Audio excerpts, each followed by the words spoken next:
Olá, olá, bom dia, bom dia. Nos preparando então para esse momento. Você sabe que nós estamos com o nosso especial sobre os profetas, né? E nós vamos ter 9 episódios.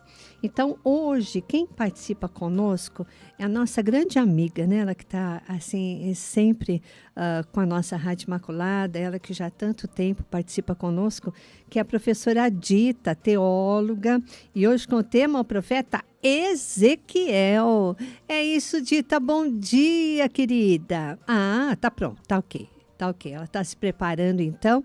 Daqui a pouquinho nós vamos dar nosso bom dia para ela. Já estou aqui toda entusiasmada, né, para conhecer um pouquinho sobre esse profeta. Já tivemos o profeta Isaías, o profeta Daniel, né, e agora vamos ter então, hoje nós vamos falar sobre o Ezequiel, né?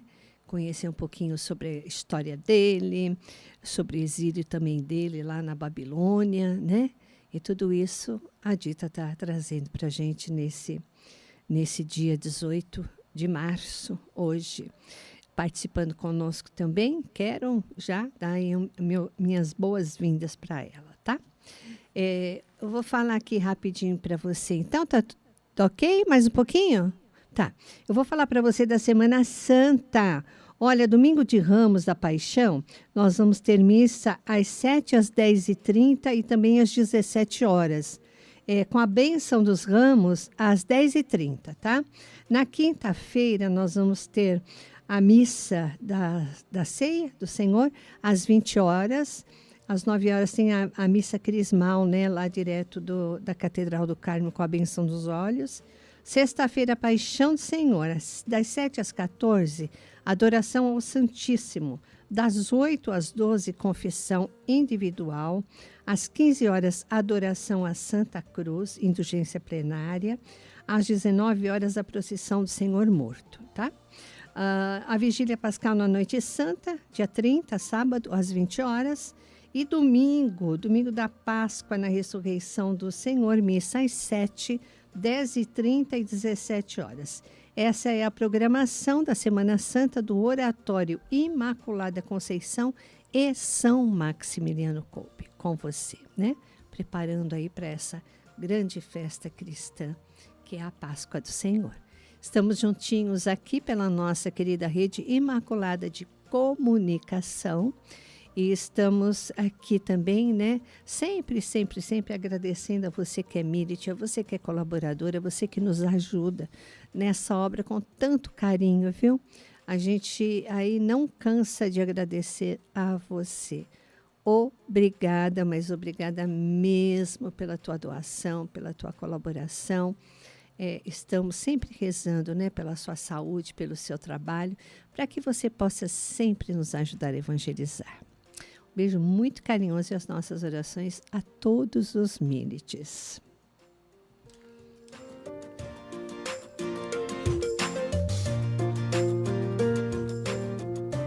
Então, daqui a pouquinho, a professora Dita, ela que é teóloga também, hoje com o profeta Ezequiel, esse profeta que, mesmo a Dita disse, tem muito para falar dele, é pouco, né? Só meia hora. Não é isso, Dita? Bom dia, querida.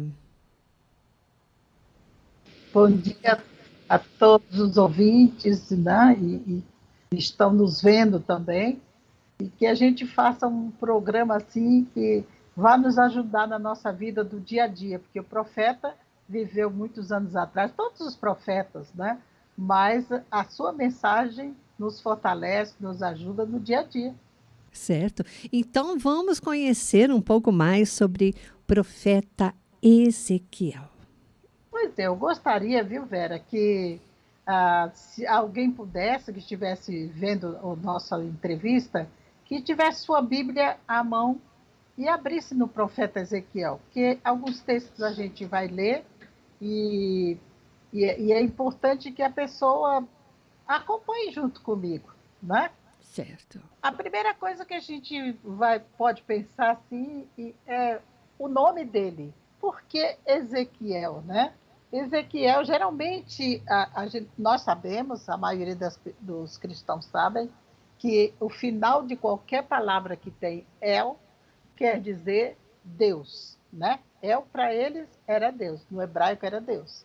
E Ezequiel é Deus fortalece, quer dizer, fortalece ou nos fortalece ou está nos fortalecendo sempre. Por que foi dado esse nome Ezequiel? O nome dado às crianças no tempo do Antigo Testamento e até no tempo de Jesus eram nomes que vinham de acordo com a missão da pessoa. E aqui caiu bem em Ezequiel, porque foi a missão dele, né? Fortalecer as pessoas que conviveram com ele como profeta. Então, quando Deus fortalece, quer dizer, porque nós caímos de vez em quando, senão não precisava Deus nos fortalecer, mas Deus nos fortalece a cada dia. E é isso que o profeta vai nos colocar no seu tempo. Ele viveu no século VII, né? Que é mais ou menos o tempo de Jeremias, o tempo de um pouco do Daniel.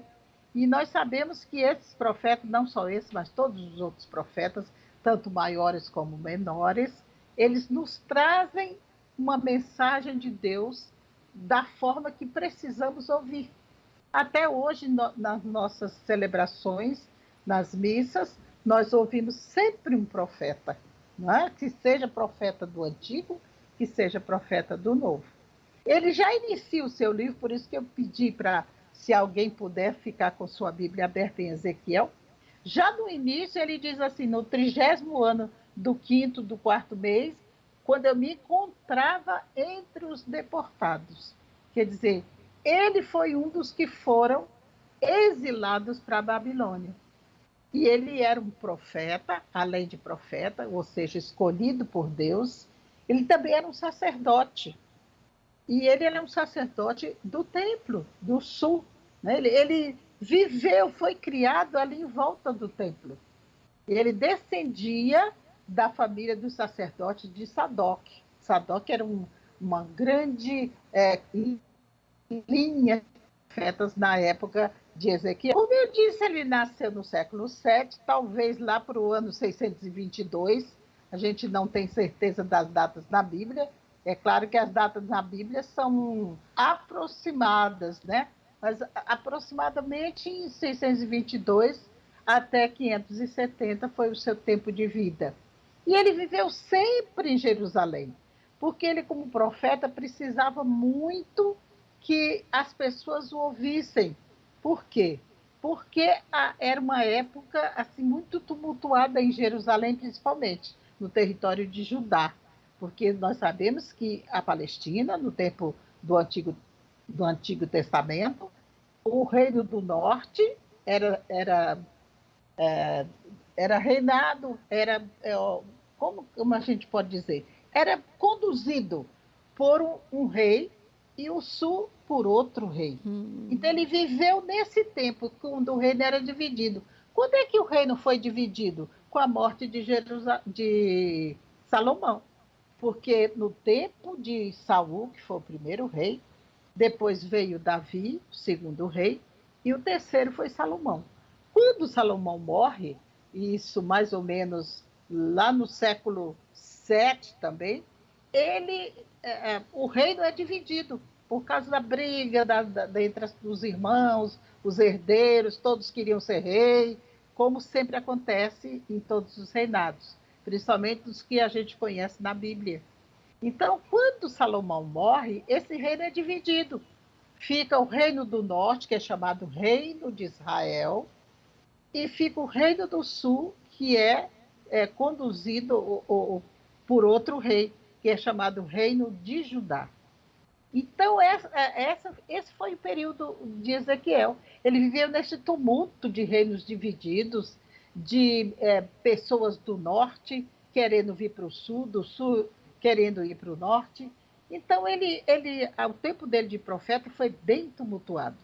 Ele era casado, né? Mas no seu livro ele não diz o que aconteceu com sua esposa, mas ela faleceu antes do exílio.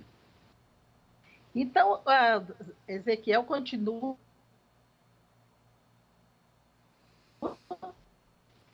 a primeira leva do povo de Deus para a Babilônia. gente sabe que esses dois reinos divididos havia muita briga, muita confusão, uma idolatria muito forte. As pessoas não sabiam que Deus cultuar. Certo. Ok. Nós estamos ouvindo a Dita. Deus é como aquele que foi escolhido para levar Deus às pessoas, mas o Deus único dos judeus, não aqueles deuses que havia nesse reino dividido. E esse reino dividido contribuiu para que houvesse esse exílio, porque todo mundo queria pegar, porque os babilônios também entraram nos dois reinos, ficando mais no reino de Judá. Então, os babilônicos vieram muito cedo, mas em 597 se deu a primeira leva de pessoas lá para a Babilônia. Então, ele juntou o rei da Babilônia,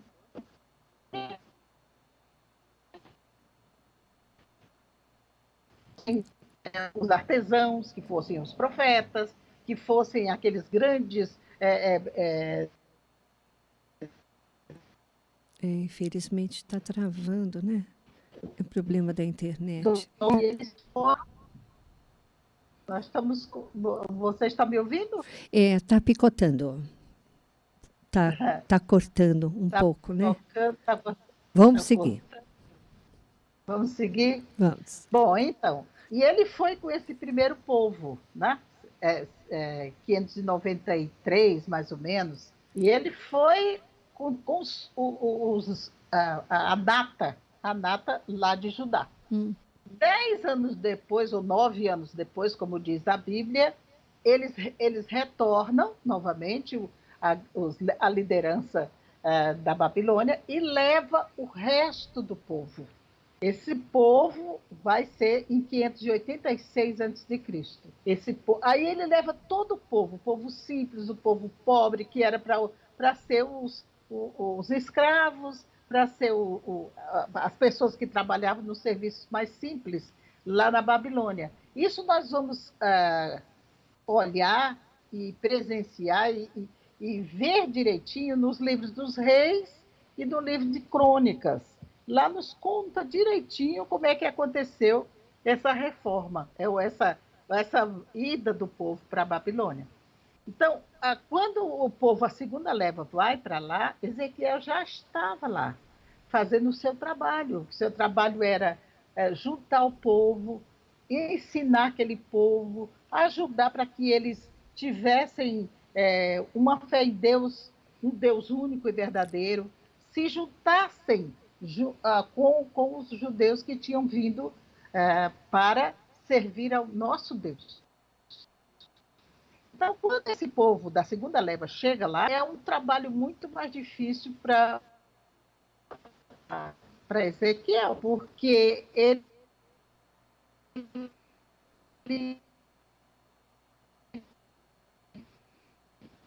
aquelas pessoas que foram realmente destruídas, suas casas foram totalmente, o território de Judá ficou totalmente destruído. E principalmente o templo. Foi uma coisa terrível. Ezequiel não pessoalmente, mas ele soube de tudo. Quando eles entraram em Jerusalém, eles levaram tudo que podiam, que eles chamavam os despojos. O despojo era aquele presente que ficava das guerras. Quem ganhava levava tudo que tinha no lugar. E ele começou pelo templo. Ele levou todas as preciosidades do templo, tudo que era sagrado, aquela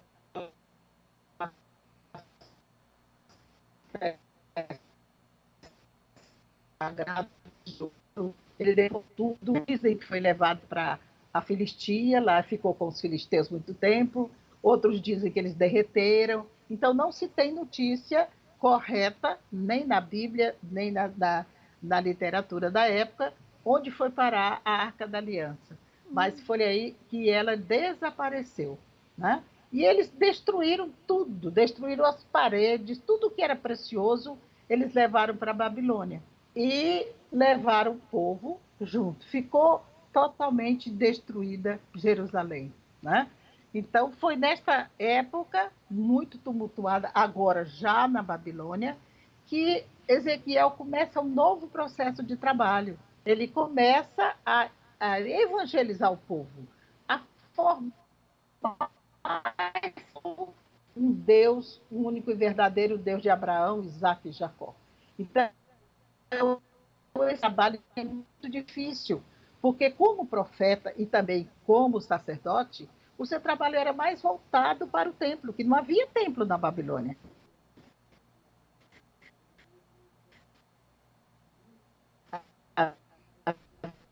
Os templos para preparar esse povo para a volta. Quando eles voltassem, eles reconstruiriam esse templo, que no caso aconteceu, não é? Não foi no tempo de Ezequiel, mas quando eles voltaram, reconstruíram o templo. E ele preparou esse povo. Ele preparou esse povo de uma forma que as pessoas, aqueles que nasceram lá, porque o exílio durou 70 anos, quer dizer, muita gente que foi não voltou para Judá, para Jerusalém. Mas muitos voltaram. E esses que voltaram contavam as histórias para os mais novos, como era Jerusalém antes da destruição. E coube a esse profeta fazer um trabalho, vamos dizer assim, de reconstrução. Tanto a reconstrução da fé daquelas pessoas, como da coragem de ficarem ali, mas que ali não era o lugar deles. Eles iam voltar, porque Deus tinha dito a todos os profetas, principalmente a Ezequiel, que eles iam voltar e reconstruir tudo aquilo novamente. Ezequiel morreu aos 52 anos lá na Babilônia. Quer dizer, o trabalho dele, se a gente for olhar por os dias de hoje, parece pouco. Nossa, 52 anos é uma vida muito pequena. Mas naquela época era um ancião. Ele viveu muito, viveu o bastante para que aquele povo retornasse para Jerusalém, uma outra mentalidade, com outra forma de ver o seu Deus, o poder do seu Deus, o poder do único Deus. Né? E não só Ezequiel, mas Jeremias, Daniel e Isaías, aqueles que estão dentro dos 5 profetas maiores, né? Eles tiveram o mesmo trabalho de organizar esse povo, tanto lá em Jerusalém, como lá na Babilônia. Isaías não foi para a Babilônia. Ele não quis ir. Na primeira leva, quando Ezequiel foi convidar Isaías, ele disse, não, eu nasci aqui, eu vou ficar aqui. E ele ficou lá. De lá, depois ele foi para o Egito e diz a Bíblia que ele morreu lá no Egito. Mas, como estamos falando de Ezequiel, Ezequiel pertence o seu livro àquele profetas que são chamados de maiores, que são esses, Isaías, Jeremias, o livro da Lamentação, para nós, os católicos, que na Bíblia evangélica não tem lamentações. Mas para nós, Lamentações, Ezequiel e Daniel. Esses 5 livros, né, a partir do século IV, Santo Agostinho e São Jerônimo colocaram ele de uma forma que todos nós entendêssemos. Colocaram esses 5 profetas e seus livros como profetas maiores. Muitas vezes a gente ouve falar, não é, Vera?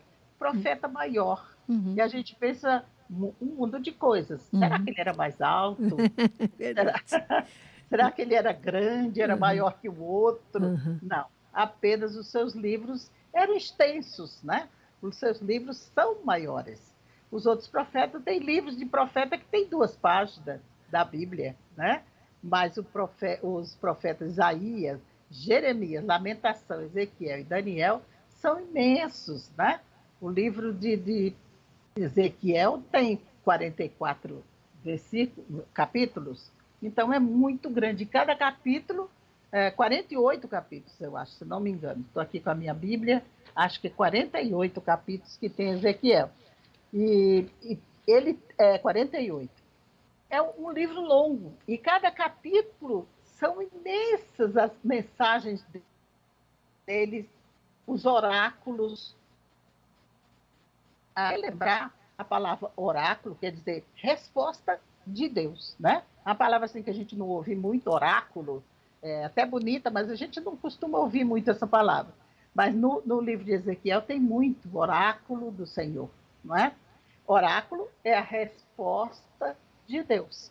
Então, os oráculos, as profecias, as visões de Ezequiel, no livro de Ezequiel, são inúmeras. São visões assim que a gente hoje precisa se debruçar assim, com toda cautela, com todo tempo, para decifrar visões assim fora do nosso mundo, né? Então, as visões dele lá no exílio, e até antes de ir para o exílio, mas lá no exílio as suas visões foram muito fortes, né? Muito, e ele fez com que essas visões não fossem apenas, vamos dizer assim, algo que passou na sua mente, mas que ajudasse esse povo a se fortalecer para a volta para Jerusalém. Então, como nós dissemos, a missão dele era profetizar, primeira coisa, falar em nome de Deus, mas também ajudar a cada um a não perder a sua fé, a ter ânimo, ter coragem, né? Naquela situação que eles viviam cativos, a maioria deles escravos, os profetas, os da alta classe, não. Eles tinham até contato com os reis lá da Babilônia. Mas o povo era cativo, não podia sair de lá e ir para outro lugar. Então, foi uma vida muito difícil no tempo da vida do profeta Ezequiel, porque depois que ele morreu, depois que ele faleceu lá na Babilônia, ainda ficaram muitos anos lá. Como eu disse, durou 70 anos o exílio desse povo lá para a Babilônia. Mas o livro dele, viu, Vera, foi escrito pelo próprio profeta, né? Porque tem muitos livros na Bíblia, a maioria, que são livros que não são escritos por o nome que está no livro, né? Se coloca o nome, mas outra pessoa escreveu. E era muito comum na época do Antigo Testamento colocar o nome de pessoas importantes quando se escrevia um livro. Então, se você vê muitos salmos de Salomão, salmos de Davi, muitos às vezes até não foram escritos por eles, mas foram escritos pelas comunidades que seguiam o que o profeta dizia, o que aquele rei dizia. Então, vamos dizer assim, hoje, se a gente fizer isso, nós vamos presos, né? Porque você não pode dizer que o livro do fulano é seu. É verdade. Mas na época era até bonito você colocar o nome, eu escrever um livro e colocar o nome de um grande profeta, né? Mas no caso do livro de Ezequiel, foi escrito realmente por ele, né? Ele escreveu em 2 etapas. Nós sabemos, já falei com vocês aqui, que ele começou a profetizar e começou a se preparar lá em Jerusalém. Então, em Jerusalém, ele escreve a primeira parte do seu livro, que é uma parte de alerta, de prudência, alerta principalmente, porque até o povo de Deus estava saindo do controle, se voltando para a idolatria. A idolatria era muito grande, que vinha dos cananeus, dos filisteus, daquele povo que morava lá.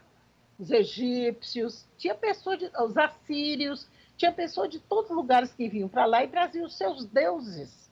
Então, o povo de Deus, muito deles foram para essa nova religião, que eu nem sei se pode se chamar isso de religião. Então, a primeira parte do livro dele, ele alerta as pessoas. Vocês têm que pensar em Deus, vocês têm que caminhar com Deus, vocês têm que reconhecer que o Deus único e verdadeiro é o nosso Deus, né? E a segunda parte do seu livro foi escrito na Babilônia, né? Essa segunda parte do livro dele era como nós falamos antes, Eram mais conselhos, exortações, estímulos, né? Esperança e muita fé. Vocês têm que ter fé que vocês vão ter novamente uma vida lá em Judá. Vocês vão voltar e vocês vão seguir o nosso Deus sem ninguém interromper. Por isso, talvez, né, é uma das explicações que se dá, que no livro de Ezequiel, ele é chamado por mais de 80 vezes. Tem escritores que dizem 93 vezes. Quer dizer, muitas vezes ele foi chamado de Ben-Adam. Ben-Adam, no hebraico, significa filho do homem, ou descendente de Adão, ou seja, mortal. Né? Você é mortal.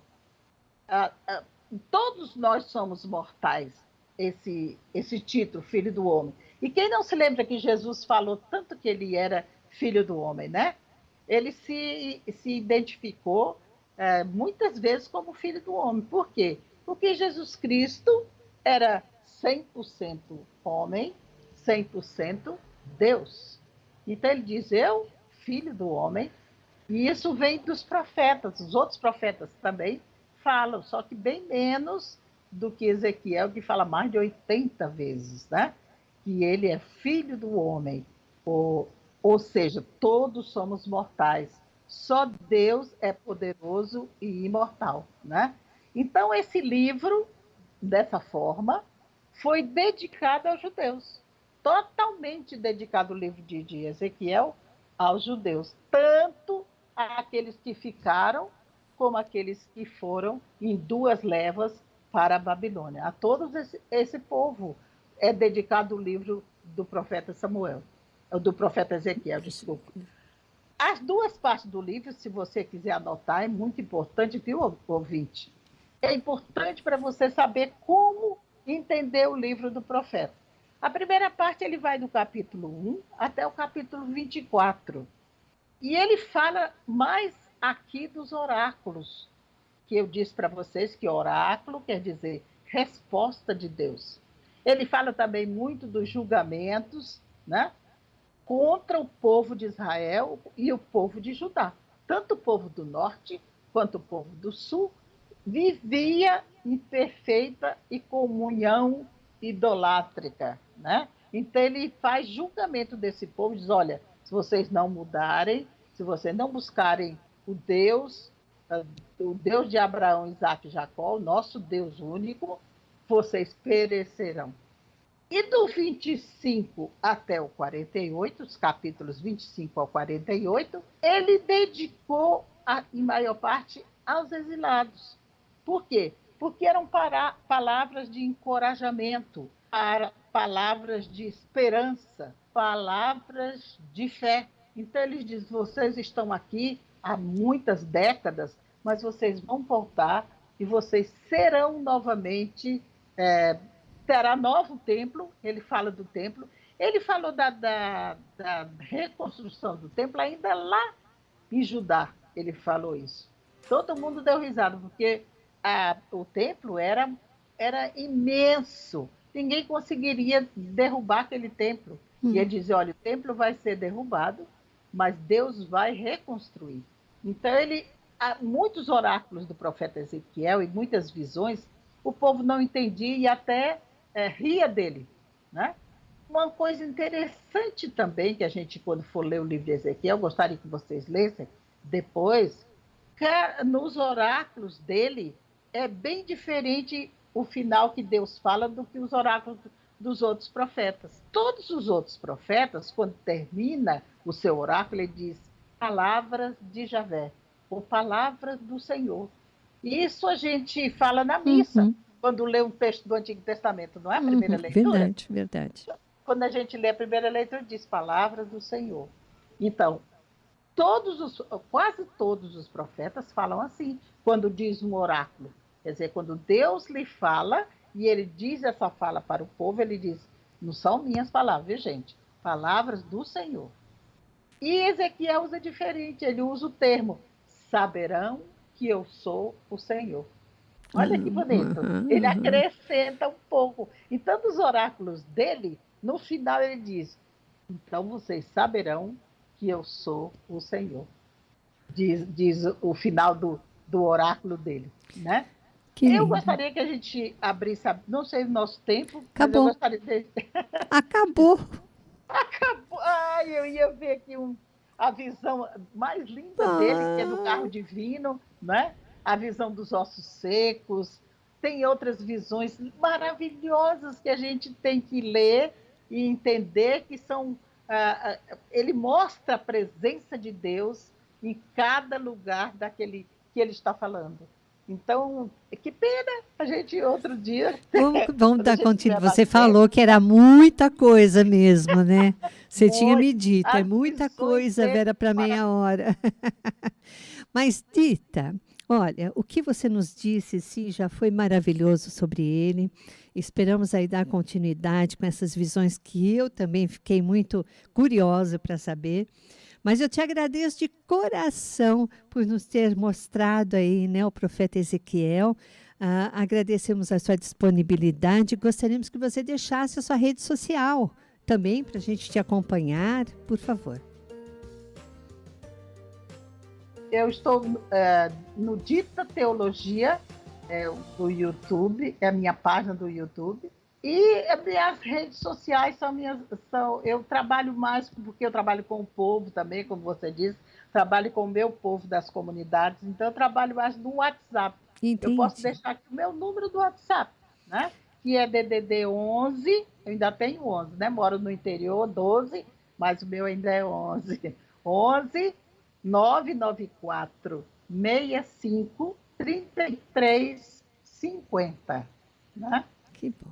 Então, esse é o meu contato no WhatsApp e eu estou à disposição de todos vocês que queiram saber mais coisas que são tão importantes e tantas coisas do profeta Ezequiel que estão no Novo Testamento que a gente nem imagina, né? Lembra, uma coisa, só um segundo, uma coisa linda que a gente nunca prestou atenção assim tanto são os símbolos dos 4 evangelistas.